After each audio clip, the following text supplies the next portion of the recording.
Very good morning dear student. Previous lecture में मैं understanding quadrilateral के बारे में बेसिक कॉन्सेप्ट जो है उसके बारे में स्टडी किया था और उसके बाद हमने कुछ एग्जांपल सॉल्व किए थे। आज हम एक्सरसाइज का क्वेश्चन सॉल्व करेंगे। आज हम एक्सरसाइज 3.1 सॉल्व करेंगे। स्टार्ट करते हैं एक्सरसाइज 3.1। देखिए क्वेश्चन नंबर 1 क्या कह रहा है आपका। गिवन हियर सम फिगर्स, आपको कुछ फिगर्स गिवन है, वो आपको दिख रहा है 1 2 3 4 5 6 7 करके फिगर्स गिवन है आपको। और आपको क्या करना है इसमें, classify each of them on the basis of the following.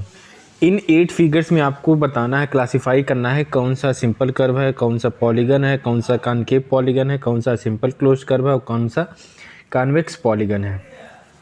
तो मैं 1 बाय 1 स्टडी करता हूँ। तो देखिए ये आपका 8 फिगर्स ये आपको गिवन है, फिगर्स है आपकी 8।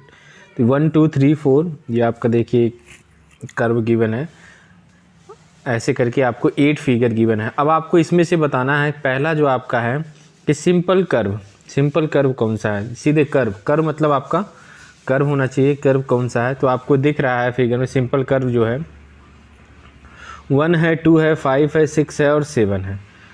सिंपल कर्व में आपका 1 है, 2 है, 5 है, 6 है और 7 है। ये आपके जो 5 फिगर्स हैं ये आपके सिंपल कर्व में आएंगे। कर्व मतलब कर्व होता है सिंपल सा, कोई भी हो वो आपका बंद होना चाहिए। ये आपको दिख रहा है सारे बंद हैं, तो ये आपका सिंपल कर्व हो गया। इसके बाद दूसरा होता है closed curve, simple closed curve. Simple closed curve का मतलब पूरा का पूरा बंद होना चाहिए, वो कर्व है कैसा भी हो। और क्लोज कर्व का मतलब होना चाहिए पूरा का पूरा बंद होना चाहिए। तो आप देख पा रहे हैं वही जो आपके ऊपर थे 1 2 5 6 7 जो ये फिगर्स हैं आपके, ये आपके सिंपल क्लोज कर्व हैं। सिंपल कर्व भी है, यही सिंपल कर्व भी है आपका ये, और सिंपल क्लोज कर्व भी है आपका। ये दोनों आपके सेम है 1 2 5 6 7। तो इस फिगर में आप देख सकते हैं 1 2 5 6 7 ये जो 5 फिगर्स हैं ये आपके सिंपल कर्व और सिंपल क्लोज फिगर है। इसके बाद थर्ड ऑप्शन चलते हैं हम पॉलीगन पे। तो पॉलीगन मतलब आपको पता है सिंपल क्लोज फिगर होना चाहिए जो चारों तरफ से बंद होना चाहिए और लाइन सेगमेंट से बना होना चाहिए।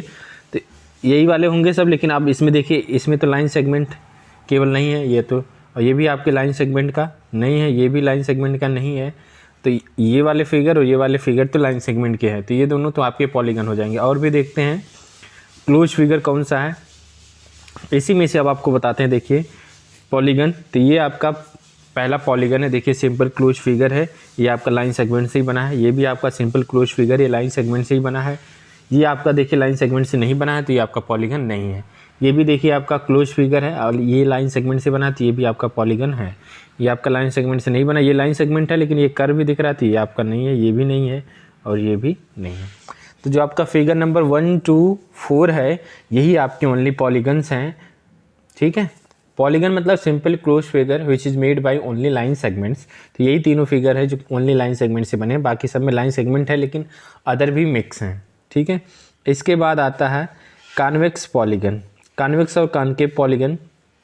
तो देखिए कॉन्वेक्स पॉलीगन ओनली एक फिगर है, ठीक है, वो आपका फिगर नंबर 1 है, और कॉनकेव आपका है फिगर नंबर 1 और 4। वैसे भी पॉलीगन्स कॉनकेव और कॉन्वेक्स बताने हैं, तो देखिए पॉलीगन तो यही 3 फिगर हैं, इन्हीं तीनों फिगर्स में कोई कॉनकेव होगा, कोई कॉनकेव होगा, कोई कॉन्वेक्स होगा। अब कॉन्वेक्स कौन सा है, ये वाला फिगर है पहला वाला, और कॉनकेव कौन सा है, ये दूसरा फिगर और तीसरा फिगर। सॉरी ये आपका जो फिगर नंबर 1 है ये आपका कॉनकेव पॉलीगन है, और जो आपका फिगर नंबर 2 है ये आपका कॉन्वेक्स पॉलीगन है, और फिगर नंबर 4 जो है ये भी आपका कॉनकेव पॉलीगन है। बाकी आपको डेफिनेशंस पहले भी बताई जा चुकी हैं, तो आप डेफिनेशन के थ्रू आप ये डिफ़ाइन कर सकते हैं। ठीक है, तो ये हो गया हमारा क्वेश्चन नंबर 1। चलिए अब देखते हैं question number 2। Now let's move on question number 2। तो क्वेश्चन नंबर 2 में क्या कह रहा है, how many diagonals does each of the following have. आपको बताने हैं कि जो आपको गिवन है इसमें कितने डायगोनल्स होते हैं। तो पहला आपका है अ कॉन्वेक्स क्वाड्रिलेटरल। कॉन्वेक्स क्वाड्रिलेटरल मतलब आपका एक क्वाड्रिलेटरल है, ये आपको दिख रहा है। कॉन्वेक्स क्वाड्रिलेटरल मतलब एक क्वाड्रिलेटरल जिसके सभी एंगल अगर आपका कोई भी क्वाड्रिलेटरल होगा तो आपको पता है, पहले से भी पता है कि अगर कोई भी क्वाड्रिलेटरल होता है तो उसमें कितने डायगोनल्स होते हैं, 2 डायगोनल्स होते हैं। तो इसमें जो रेड कलर मैंने मार्क किया है वो आपके डायगोनल्स हैं, तो ये आपके 2 डायगोनल्स रहेंगे। यहाँ फिगर से भी आप देख सकते हैं, a convex quadrilateral has 2 diagonals, hence AC and BD are 2 diagonals. ABCD आपका एक कॉन्वेक्स क्वाड्रिलेटरल है जिसमें आपका AC और BD क्या है, डायगोनल्स है। रेगुलर हेक्सागन, हेक्सागन का फिगर आपको मैं दिखाऊं तो ये है आपका, देखिए ABCDEF हेक्सागन है, और हेक्सागन में आपके 9 डायगोनल्स होते हैं। ये मैंने आपको क्वेश्चन भी कराया था इस पे, और नंबर ऑफ डायगोनल्स का एक फार्मूला भी राइट करवाया था आपको, वहाँ से आप नंबर ऑफ डायगोनल्स वैसे भी फाइंड कर सकते हैं, बट यहाँ फिगर से भी देखिए तो ये आपका एक, ये जो फिगर है आपका एक हेक्सागन का फिगर है ABCDE, और इसमें जो डॉटेड लाइन से डिनोट किया गया है ये आपके क्या है, डायगोनल्स हैं। और डायगोनल्स कौन कौन से हैं ये आप देख लीजिए, यहाँ पे AD AE BD BE FC FB AC EC and FD, ये आपके 9 डायगोनल। तो रेगुलर हेक्सागन में आपके 9 डायगोनल होते हैं, क्वाड्रिलेटरल में आपके 4 डायगोनल्स होते हैं, ठीक है। इसके बाद कह रहा है अ ट्रायंगल, ट्रायंगल आपको पता है ये होता है ट्रायंगल, और इसमें एक भी डायगोनल नहीं होते हैं, तो ट्रायंगल में आपके एक भी डायगोनल्स नहीं होते हैं। तो ये देखिए लिखा है triangle has no diagonal. It means, अब आप देखिए क्वेश्चन नंबर 2, कितने डायगोनल्स होते हैं, तो कॉन्वेक्स क्वाड्रिलेटरल में आपके 2, रेगुलर हेक्सागन में आपके 9, तो ये आप डायरेक्टली फार्मूले से भी कैलकुलेट कर सकते हैं। और ट्रायंगल में आपके 0, कोई भी डायगोनल नहीं होता है। चलिए क्वेश्चन नंबर 3 देखते हैं क्या कह रहा है।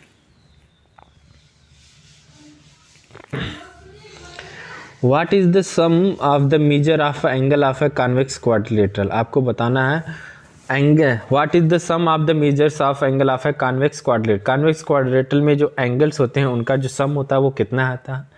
Will this property hold if the quadrilateral is not convex. आपको ये बताना है क्या ये प्रॉपर्टी होल्ड कर सकती है, कब, जब आपका क्वाड्रिलेटरल जो है वो कॉन्वेक्स ना हो। Make a non convex quadrilateral and try, आपसे कह रहा है, ये तो हिंट दे रहा है आपको क्वेश्चन करने के लिए, आप एक नॉन कॉन्वेक्स क्वाड्रिलेटरल लीजिए और इसको ट्राई करिए। क्वेश्चन में क्या कर रहा है, कॉन्वेक्स क्वाड्रिलेटरल में जो सम होते हैं, एंगल्स का जो सम होता है वो कितना होता है, क्या ये प्रॉपर्टी होल्ड करेगी जब आपका क्वाड्रिलेटरल नॉन कॉन्वेक्स होगा। तो ठीक है, देखिए सबसे पहले हम ले देते हैं, let ABCD is a convex quadrilateral. ABCD एक कॉन्वेक्स क्वाड्रिलेटरल है। Then we draw a diagonal AC which divides the quadrilateral in 2 triangle. सबसे पहले हमने क्या किया है, ये देखिए फिगर में ABCD हमने एक कॉन्वेक्स क्वाड्रिलेटरल लिया है, ठीक है। इसमें एक डायगोनल आपका AC मैंने ड्रा किया है। अब किसी भी क्वाड्रिलेटरल में अगर हम एक डायगोनल ड्रा करते हैं तो जो डायगोनल होता है उस क्वाड्रिलेटरल को 2 ट्रायंगल्स में डिवाइड करता है, ठीक है। तो यहाँ से आप ये देख पा रहे हैं कि अब यहाँ से मैं अगर आपको दिखाऊं तो angle A plus angle B plus angle C plus angle D is equal to कितना हो जाएगा, क्या लिख सकते हैं हम, एंगल A को लिख सकते हैं 1+6, ये आप देख पा रहे हैं एंगल A आपका 1+6 हो गया। एंगल B जो हो गया आपका 5 हो गया, ओनली 5। एंगल C जो है 3+4 हो गया, और एंगल D जो आपका एंगल 2 हो गया। अब देखिए मैं 1 + 2 + 3 एक साथ रख रहा हूँ, 4 5 6 को एक साथ रख रहा हूँ, कोई दिक्कत नहीं होनी चाहिए। अब देखिए मैंने राइट किया है 1 + 2 + 3 4 + 5 + 6। अब इससे क्या होगा, 1 + 2 + 3 एक ट्रायंगल हो गया, ट्रायंगल का जो सम होगा वो 180 होता है। ऐसे 4 + 5 + 6 आपका ट्रायंगल हो गया, ट्रायंगल का जो सम होता है 180 हो गया। तो ऐड करेंगे तो हमें 360 डिग्री मिल रहा है, ठीक है। अब देखिए अब हम क्या कह सकते हैं, hence the sum of the measure of a triangle of a convex quadrilateral is 360। तो आपका जो पहला क्वेश्चन था कितना होता है, वो 360 होता है। एंगल का जो मेजरमेंट होता है कॉन्वेक्स क्वाड्रिलेटरल में वो आपका 360 होता है। अब आपको ये बताना था कि अगर कोई भी क्वाड्रिलेटरल नॉन कॉन्वेक्स हो तो क्या ये प्रॉपर्टी होल्ड करेगी। हाँ बिल्कुल होल्ड करेगी। Yes, if the quadrilateral is non convex then this property will also be applied. क्योंकि चाहे आपका क्वाड्रिलेटरल कॉन्वेक्स हो या फिर नॉट कॉन्वेक्स हो, दोनों केस में आपका जो इंटीरियर एंगल का जो सम होगा वो 360 ही मिलेगा आपको, इसलिए ये प्रॉपर्टी आपकी होल्ड करेगी, ठीक है। चलिए अब इसी में देखिए, अब ये तो कॉन्वेक्स का हो गया अगर कॉन्वेक्स होता। अब मैं ABCD को क्या कर ले रहा हूँ, एक नॉन कॉन्वेक्स ले रहा हूँ। अभी मैंने कॉन्वेक्स लिया था तो हो रहा था, ठीक है, बिल्कुल कोई दिक्कत नहीं। अब मैंने देखो क्या किया, let A B C D is a non convex quadrilateral and join B D. अभी वहाँ मैंने ए सी ज्वाइन किया था, अब यहाँ मैंने बी डी ज्वाइन किया है। ये तो मेरा फिगर हो गया। पहले तो आप फिगर देखिए, ए बी सी डी। अब आप अगर आपका नॉन कन्वेक्स हो जाएगा तब उस केस में आपका ये फिगर काम करेगा। Which also divide the quadrilateral in two triangle. कोई दिक्कत नहीं होनी चाहिए, आपको सेम वही है। अगर हम डायगोनल ड्रा कर रहे हैं तो आपका जो क्वाड्रिलेटरल है उसको दो पार्ट्स में डिवाइड करेगा। तो यहाँ से using angles and property of a triangle, तो अब देखिए ट्रायंगल ए बी डी, ये वाले ट्रायंगल में देखिए ए बी डी, ऊपर वाले में देखिए ये आपका ए है, ये बी है, ये आपका डी। इसमें 1 2 3 180, ऐसे नीचे वाले में देखिए 4 5 6 180। ठीक है, अब मैं दोनों इक्वेशन को ऐड कर रहा हूँ तो 1 + 2 + 3 + 4 + 5 + 6 जो आपका है ये 180 डिग्री प्लस 180 डिग्री, तो ये 360 हो गया। तो यहाँ से मैं वही बना रहा हूँ 1 + 2 3 + 4 + 5 + 6, ये आपका 360 बन रहा है। तो ए बी सी डी आपका 360 हो गया। यहाँ से आपका प्रूफ हो गया। तो वही देखिए जो आपने पहले में किया था और जो दूसरे में, दोनों सेम है, बस यहाँ पे डिफरेंस ये है पहले में आपने कॉन्वेक्स लिया था, दूसरे में आपने नॉन कॉन्वेक्स लिया है।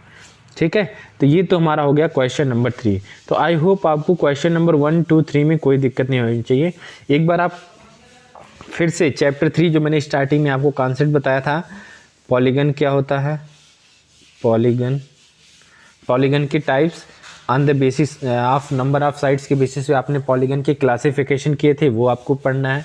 फिर कॉनकेव पॉलीगन, कॉन्वेक्स पॉलीगन, इनको आपको पढ़ना है। फिर मैंने आपको रेगुलर पॉलीगन, इर्रेगुलर पॉलीगन के बारे में बताया था, ये पढ़ना है आपको। फिर इसके बाद मैंने आपको कुछ एग्जाम्पल सॉल्व कराए थे, जो आपको angles and property of a triangle आपको बताया था, फिर उस पर बेस्ड आपको कुछ एग्जाम्पल्स मैंने सॉल्व कराए थे। तो यहाँ तक तो आप एक बार फिर से आप रिवाइज कर लीजिएगा, जो प्रीवियस लेक्चर्स हैं उनको आप एक बार रिवाइज कर लीजिएगा, क्योंकि जो एक्सरसाइज के क्वेश्चन है सेम उन्हीं प्रीवियस लेक्चर्स जो कॉन्सेप्ट हैं उन्हीं पर बेस्ड हैं। बाकी अगर आपने इतना पढ़ लिया जो अभी तक आपको पढ़ाया गया है तो आपको एक्सरसाइज के क्वेश्चंस में कोई भी प्रॉब्लम्स नहीं होगी, इसी पे बेस्ड आपकी एक्सरसाइज है। तो एक बार फिर से एक बार इन डेफिनेशंस को आप रिकॉल कर लीजिएगा, फार्मूले को आप एक बार रिवाइज कर लीजिएगा, क्योंकि मैंने कई आपको ईच इंटीरियर एंगल का फार्मूला राइट कराया है, ईच एक्सटीरियर एंगल का फार्मूला राइट कराया है, नंबर ऑफ डायगोनल्स का फार्मूला राइट कराया है, एंगल्स के बारे में आपको बताया है। तो ये सब आप एक बार रिकॉल कर लीजिएगा। तो अभी तक मैंने क्वेश्चन नंबर 1 2 क्वेश्चन नंबर 3 आपका डिस्कस कर दिया है। अब हम नेक्स्ट लेक्चर में क्वेश्चन नंबर 4 से स्टार्ट करेंगे। सो आई होप आप अभी तक का जो पढ़ाया गया है वो आप रिवाइज कर लेंगे, ताकि आपको आगे के क्वेश्चंस करने में कोई भी प्रॉब्लम नहीं होगी। सो आज के लिए इतना ही। Thank you, have a nice day.